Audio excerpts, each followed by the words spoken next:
Okay, good evening. Welcome. My name is Jason Smith, Superintendent of Schools. We have three members of the audience here tonight to join us for this meeting, and whoever is out there listening in live stream land. Joining me on the presentation will be our principals, Dr. Smith and Dr. Slack.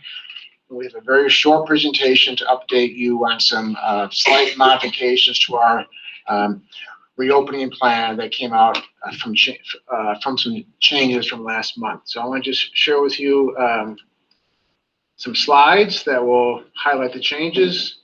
And this should only take about 10 minutes, and then we'll be happy to take any questions or comments.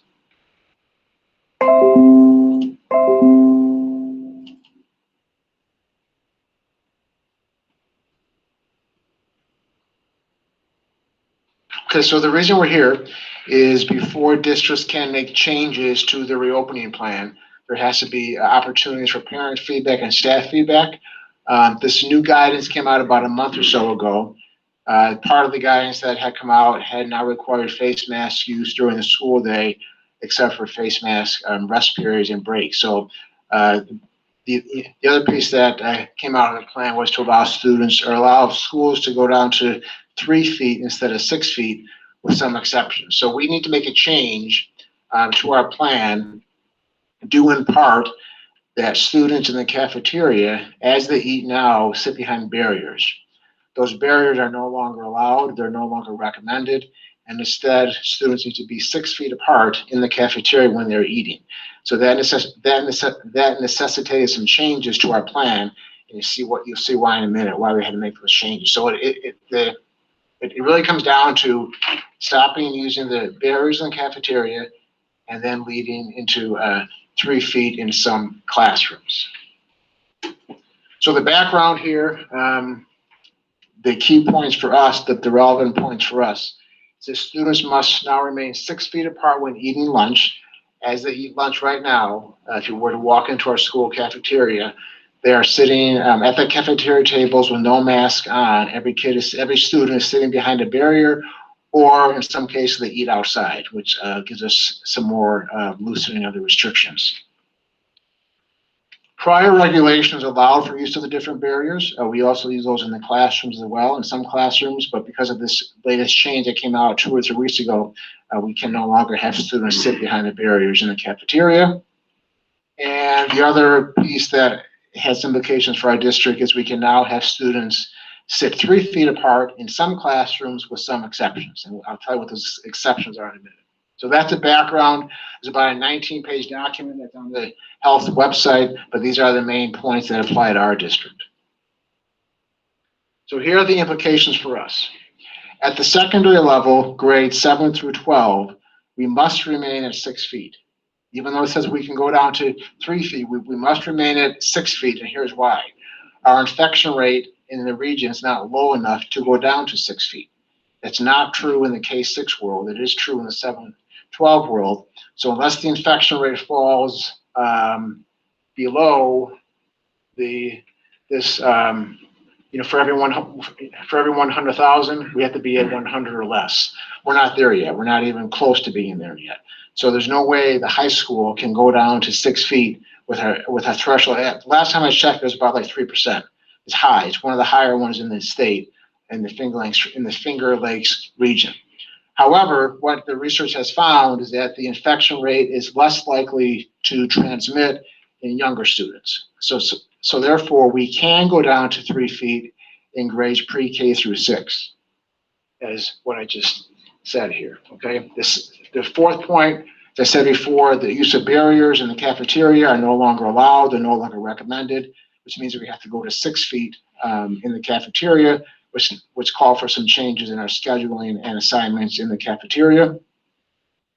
And the last point, we're going to recommend a 3 feet change in some classrooms at the pre-K-6 level because the barriers are no longer allowed. So we cannot use barriers in grades K through 6. We are going to recommend we go down to 3 feet with masks on in the pre-K-6 world.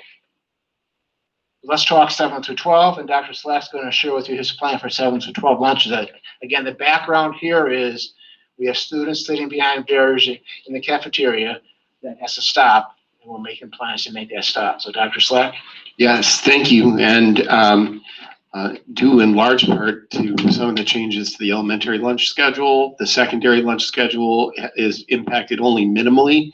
So it was fairly simple for us to adapt to this change. Um, just the high school, middle school, grade 7 through 12 runs 3 different lunch periods through the day, fairly equitably distributed, a 7-8 period and 2 high school periods. So approximately 90 students in each lunch period. And we will have 19 traditional seats in the newly 6-foot spaced desks remaining in the cafeteria on any given day. Therefore, we've identified 3 satellite locations, classroom space, larger classroom space, where we would divide the remaining students and have them accompany monitors with them. So it would allow the one lunch that's impacted at what we call period 5C, the middle of our day, 11:45 through 12:15, on days that we cannot dine outside. So when the weather is cooperating, and it hasn't very often this spring, unfortunately, but hopefully brighter, warmer days are ahead, all of our kids can choose to eat outside and be accommodated. And actually the interactive sculpture out front is a popular place for the kids to sit. And they've done so and really enjoyed it. We have also had the effect of an 11th and 12th grade honor pass, which enables a student in good standing to leave campus during their lunch period. That offsets some of the overall number of learners that are still sitting here for lunch, along with some of the remote learners. So just as we did when the full day mask wearing became an obligation, we'll reteach this procedure to students. And I plan to do that myself. And we see this as having very minimal impact on the day, but we are working closely with our facilities folks to make sure that any food that students are transporting doesn't become a mess or a problem in the hallways. That's perhaps my biggest concern, because we don't normally allow any food to leave the cafeteria. So we're going to have to work closely with both the students and teaching them the expectation as well. Thank you. Thank you. Before I turn it over to Dr. Smith, just if anybody's out there listening to us, if you have a question you'd like to ask in the live stream world, please text us and we can monitor that line. The text number is 585-207-3223. You can do that by name, or you can do that without a name, but we can monitor that both with a name and anonymously as well. So that's the secondary plan. Again, there's no plans to start this until at least towards the end of this week or even earlier into next week. So that's a secondary plan, reshifting students to either outside or into different classrooms throughout the school. And principal of the K-6, Dr. Smith, will speak to the implications for grades K through 6. So it is our goal to have our students remain at 6 feet in the elementary whenever possible. However, we continue to have families that request that their students return. In just a couple of classrooms at upper elementary levels, we have students that use barriers in order to maintain appropriate distance. And since we are shifting away from that, it's going to look closer to 5 feet. But when it comes to the state, we're asking for that 3-foot variance. It really only becomes an issue on those days where we have 100% of students in attendance or in classes where additional students are asking to return to school. Some of the adjustments that families will hear about, however, are giving up of tables, using the barriers, and shifting to desks, even for our youngest classes.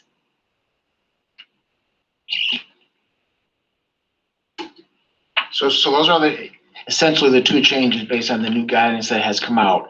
The next step in this process is to meet with the staff. We'll meet with the staff Wednesday to give this exact same presentation. And then if we don't hear any large amounts of feedback, we plan on adopting this as we're allowed to in the next week or so.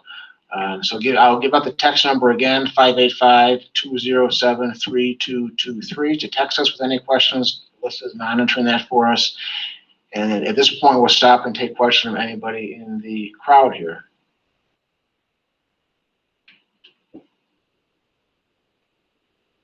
Nothing? Okay, any texts or any texts? No text yet. Come in? No, All right. Okay, so if anybody out there has any questions, in the meantime, again, the number is 207-3223, or send us an email. And this will conclude the parent portion of the feedback process for the changes in the DOH health regulations. Thank you.